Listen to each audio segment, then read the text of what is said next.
Good morning, my friends. Aneen. Some of you know me because I attend the Robert McClure United Church. The ones that don't, my name is Shirley Shingris Dufour. I am Soto from Saskatchewan, Anishinaabe, and I'm from the Shingles clan. This morning, I'm going to share a part of my story of healing and a little bit of my journey. I am a residential school survivor. I attended Birtle, Manitoba for many, many years. I was taken when I was 5 years old. This was run by the Presbyterian Church. Today, I'm not going to share on how the residential school impacted my life all those years because it's too traumatic and it's a long story of much sorrow and much pain. Today, I would like to share my traditions of my healing, holistically, and I'm still healing. My first step took place in 1994. I acknowledged I needed help. I needed to reach out for help. I didn't go to my traditional elders or turn to my traditions. Why? Because I didn't know my elders and I didn't know my traditions. Because I wasn't taught. My first step was to talk to a doctor. So my doctor referred me to a psychiatrist.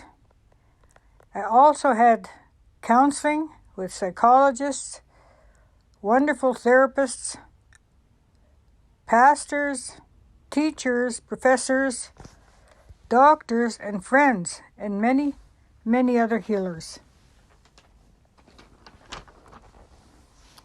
As I began to heal, and yes, it is a long process, I began feeling better about myself and started accepting my identity as an Indigenous woman.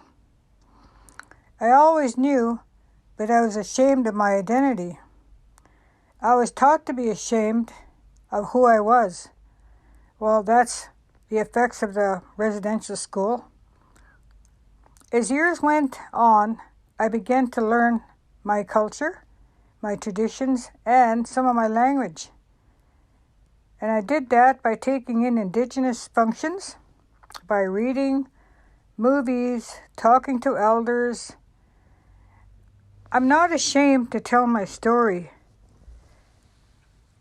I want to share my story to try and help others, to give them hope so they can move forward.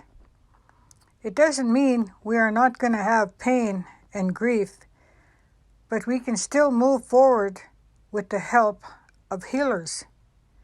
Yes, I am a warrior. I am an Aboriginal woman and proud to be who I am today.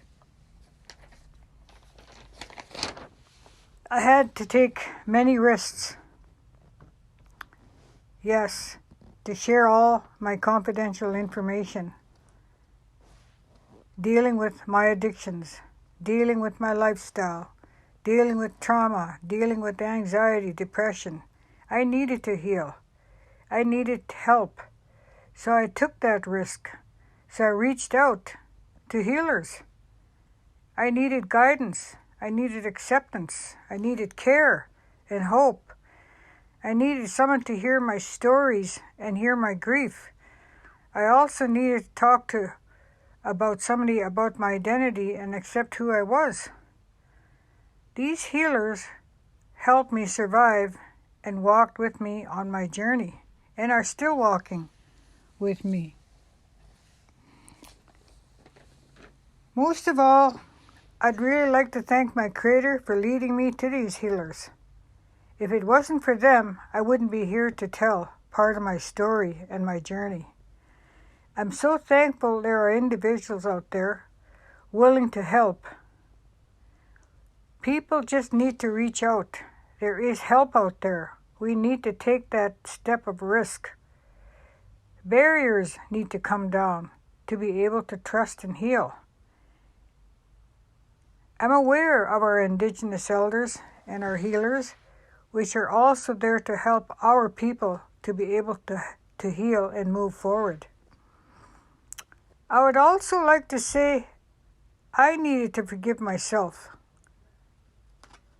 and others in order for me to heal. How is there going to be reconciliation in the future if we don't forgive in order to move on? We all need to move on in unity. I'd like to share a little quote, and it goes like this. We are here to heal, not to harm. We are here to love, not hate. We are here to create, not destroy. We are here to forgive, not to blame. We are all neighbors. We all share Turtle Island. Life is to be happy, not all suffering, not all grief. Let's heal together so we can see reconciliation in the future. Thank you. Miigwech.